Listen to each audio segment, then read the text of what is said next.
पांडवों की विश्व विजय। विदुर के विरोध करने पर भी धृतराष्ट्र ने उसी को इंद्रप्रस्थ जाकर युधिष्ठिर को आमंत्रित करने के लिए कहा, साथ ही यह भी कहा कि वह पांडवों को उनकी योजना के विषय में कुछ न बताए। विदुर उनका संदेश लेकर पांडवों को आमंत्रित कर आए। पांडवों के हस्तिनापुर में पहुंचने पर विदुर ने उनको एकांत में संपूर्ण योजना से अवगत कर दिया, तथापि युधिष्ठिर ने चुनौती स्वीकार कर ली तथा द्यूत क्रीड़ा में वे व्यक्तिगत समस्त दाव हारने के बाद भाइयों को, स्वयं अपने को तथा अंत में द्रौपदी को भी हार बैठे।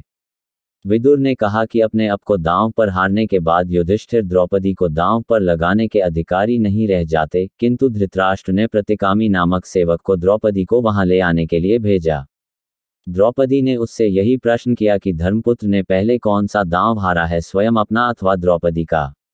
दुर्योधन ने क्रुद्ध होकर दुशासन भाई से कहा कि वह द्रौपदी को सभा भवन में लेकर आए।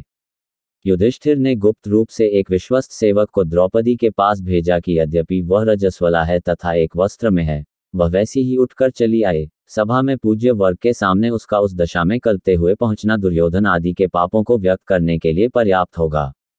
द्रौपदी सभा में पहुंची तो दुशासन ने उसे स्त्री वर्ग की ओर नहीं जाने दिया तथा उसके बाल खींचकर कहा, हमने तुझे जुए में जीता है, अब तुझे अपनी दासियों में रखेंगे। द्रौपदी ने समस्त कुरुवंशियों के शौर्य, धर्म तथा नीति को ललकारा और श्री कृष्ण को मन ही मन स्मरण कर अपनी लज्जा की रक्षा के लिए प्रार्थना की। सब मौन रहे, किंतु दुर्योधन के छोटे भाई विकर्ण ने द्रौपदी का पक्ष लेते हुए कहा कि हारा हुआ युधिष्ठिर उसे दांव पर नहीं रख सकता था, किंतु किसी ने उसकी बात नहीं सुनी। कर्ण के उकसाने से दुशासन ने द्रौपदी को निर्वस्त्रा करने की चेष्टा की। उधर विलाप करती हुई द्रौपदी ने पांडवों की ओर देखा तो भीम ने युधिष्ठिर से कहा कि वह उसके हाथ जला देना चाहता है, जिनसे उसने जुआ खेला था। अर्जुन ने उसे शांत किया। भीम ने शपथ ली कि वह दुशासन की छाती का खून पिएगा तथा दुर्योधन की जान को अपनी गदा से नष्ट कर डालेगा। द्रौपदी ने विकट विपत्ति में श्री कृष्ण का स्मरण किया। श्री कृष्ण की कृपा से अनेक वस्त्र वहां प्रकट हुए, जिनसे द्रौपदी आच्छादित रही, फलत उसके वस्त्र खींचकर उतारते हुए भी दुशासन उसे नग्न नहीं कर पाया। सभा में बार बार कार्य के अनौचित्य अथवा औचित्य पर विवाद छिड़ जाता था। दुर्योधन ने पांडवों को मौन देख द्रौपदी की दांव में हारे जाने की बात ठीक है या गलत, इसका निर्णय भीम, अर्जुन, नकुल तथा सहदेव पर छोड़ दिया। अर्जुन तथा भीम ने कहा कि जो व्यक्ति स्वयं को दांव में हरा चुका है, वह किसी अन्य वस्तु को दांव पर रख ही नहीं सकता। धृतराष्ट्र ने सभा की नब्ज पहचान कर दुर्योधन को फटकारा तथा द्रौपदी से 3 वर मांगने के लिए कहा। द्रौपदी ने पहले वर से युधिष्ठिर की दासभाव से मुक्ति मांगी ताकि भविष्य में उसका पुत्र प्रतिविंध्य दासपुत्र न कहलाए। दूसरे वर से भीम, अर्जुन, नकुल तथा सहदेव की शस्त्रों तथा रथ सहित दासभाव से मुक्ति मांगी। तीसरा वर मांगने के लिए वह तैयार ही नहीं हुई, क्योंकि उसके अनुसार क्षत्रिय स्त्रियों 2 वर मांगने की ही अधिकारिणी होती हैं। धृतराष्ट्र ने उनसे संपूर्ण विगत को भूलकर अपना स्नेह बनाए रखने के लिए कहा, साथ ही उन्हें खांडव वन में जाकर अपना राज्य भोगने की अनुमति। धृतराष्ट्र ने उनके खांडव वन जाने से पूर्व दुर्योधन की प्रेरणा से उन्हें एक बार फिर से जुआ खेलने की आज्ञा दी। यह तय हुआ कि एक ही दांव रखा जाएगा। पांडव अथवा धृतराष्ट्र पुत्रों में से जो भी हार जाएंगे, वे मृगचर्म धारण कर 12 वर्ष वनवास करेंगे और 1 वर्ष अज्ञातवास में रहेंगे। उस 1 वर्ष में यदि उन्हें पहचान लिया गया तो फिर से 12 वर्ष का वनवास भोगना होगा। भीष्म, विदुर, द्रोण आदि के रोकने पर भी द्यूत क्रीड़ा हुई, जिसमें पांडव हार गए, छली शकुनी जीत गया।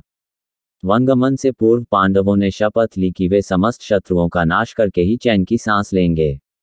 श्रीधौम्य पुरोहित के नेतृत्व में पांडवों ने द्रौपदी को साथ ले वन के लिए प्रस्थान किया। श्रीधौम्य साम मंत्रों का गान करते हुए आगे की ओर बढ़े। वे कहकर गए थे कि युद्ध में कौरवों के मारे जाने पर उनके पुरोहित भी इसी प्रकार सामगान करेंगे। युधिष्ठिर ने अपना मुंह ढका हुआ था, वे अपने क्रुद्ध नेत्रों से देखकर किसी को भस्म नहीं करना चाहते थे। भीम अपने बाहु की ओर देख रहा था, अपने बाहुबल को स्मरण कर रहा था। अर्जुन रेत बिखेरता जा रहा था, ऐसे ही भावी संग्राम में वह वाणों की वर्षा करेगा। सहदेव ने मुंह पर मिट्टी मली हुई थी। दुर्दिन में कोई पहचान न ले। नकुल ने बदन पर मिट्टी मल रखी थी, कोई नारी उसके रूप पर आसक्त न हो। द्रौपदी ने बाल खोले हुए थे, उन्हीं से मुंह ढककर विलाप कर रही थी, जिस अन्याय से उसकी वह दशा हुई थी। 14 वर्ष बाद उसके परिणाम स्वरूप शत्रु नारियों की भी वही दशा होगी। वे अपने सगे संबंधियों को तिलांजलि देंगी। वनवास के 12वें वर्ष के पूरे होने पर पांडवों ने अब अपने अज्ञातवास के लिए मत्स्य देश के राजा विराट के यहाँ रहने की योजना बनाई। उन्होंने अपना वेश बदला और मत्स्य देश की ओर निकल पड़े। मार्ग के एक भयानक वन के भीतर के एक शमशान में उन्होंने अपने अस्त्र शस्त्रों को छुपा कर रख दिया और उनके ऊपर मनुष्यों के मृत शवों तथा हड्डियों को रख दिया, जिससे कि भय के कारण कोई वहां न आ पाए। उन्होंने अपने छद्म नाम भी रख लिए, जो थे जय, जयंत, विजय, जयतसेन और जयद्वल। किंतु ये नाम केवल मार्ग के लिए थे। मत्स्य देश में वे इन नामों को बदलकर दूसरे नाम रखने वाले थे।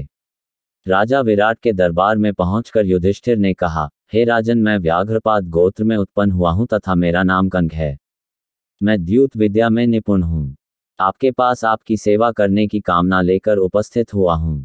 विराट बोले, कंक, तुम दर्शनीय पुरुष प्रतीत होते हो, मैं तुम्हें पाकर प्रसन्न हूं। अतएव तुम सम्मान पूर्वक यहाँ रहो। उसके बाद शेष पांडव राजा विराट के दरबार में पहुंचे और बोले, हे राजाधिराज, हम सब पहले राजा युधिष्ठिर के सेवक थे। पांडवों के वनवास हो जाने पर हम आपके दरबार में सेवा के लिए उपस्थित हुए हैं। राजा विराट के द्वारा परिचय पूछने पर सर्वप्रथम हाथ में करची कढ़ाई लिए हुए भीमसेन बोले, महाराज, आपका कल्याण हो। मेरा नाम बल्लभ है। मैं रसोई बनाने का कार्य उत्तम प्रकार से जानता हूँ। मैं महाराज युधिष्ठिर का रसोया था। सहदेव ने कहा, महाराज, मेरा नाम तंतिपाल है। मैं गाय बछड़ों के नस्ल पहचानने में निपुण हूँ और मैं महाराज युधिष्ठिर के गौशाला की देखभाल किया करता था। नकुल बोले, हे मत्स्याधिपति, मेरा नाम ग्रांथिक है। मैं अश्वविद्या में निपुण हूँ। राजा युधिष्ठिर के यहाँ मेरा काम उनके अश्वशाला की देखभाल करना था। महाराज विराट ने उन सभी को अपनी सेवा में रख लिया। अंत में उर्वशी के द्वारा दिए गए शापवश नपुंसक बने, हाथी दांत की चूड़ियां पहने तथा सिर पर चोटी गूंथे हुए अर्जुन बोले, हे मत्स्यराज, मेरा नाम वृहन्नला है। मैं नृत्य संगीत विद्या में निपुण हूँ। चूंकि मैं नपुंसक हूँ, इसलिए महाराज युधिष्ठिर ने मुझे अपने अंतःपुर की कन्याओं को नृत्य और संगीत सिखाने के लिए नियुक्त किया था। वृहन्नला के नृत्य संगीत के प्रदर्शन पर मुग्ध होकर उसकी नपुंसकता की जांच करवाने के पश्चात महाराज विराट ने उसे अपनी पुत्री उत्तरा की नृत्य संगीत के शिक्षा के लिए नियुक्त कर लिया। इधर द्रौपदी राजा विराट की पत्नी सुदेशना के पास जाकर बोली, महारानी, मेरा नाम सैरंध्री है। मैं पहले धर्मराज युधिष्ठिर की महारानी द्रौपदी की दासी का कार्य करती थी, किंतु उनके वनवास चले जाने के कारण मैं कार्यमुक्त हो गई हूँ। अब आपकी सेवा की कामना लेकर आपके पास आई हूँ। सैरंध्री के रूप, गुण तथा सौंदर्य से प्रभावित होकर महारानी सुदेशना ने उसे अपनी मुख्य दासी के रूप में नियुक्त कर लिया। इस प्रकार पांडवों ने मत्स्य देश के महाराज विराट की सेवा में नियुक्त होकर अपने अज्ञातवास का आरंभ किया।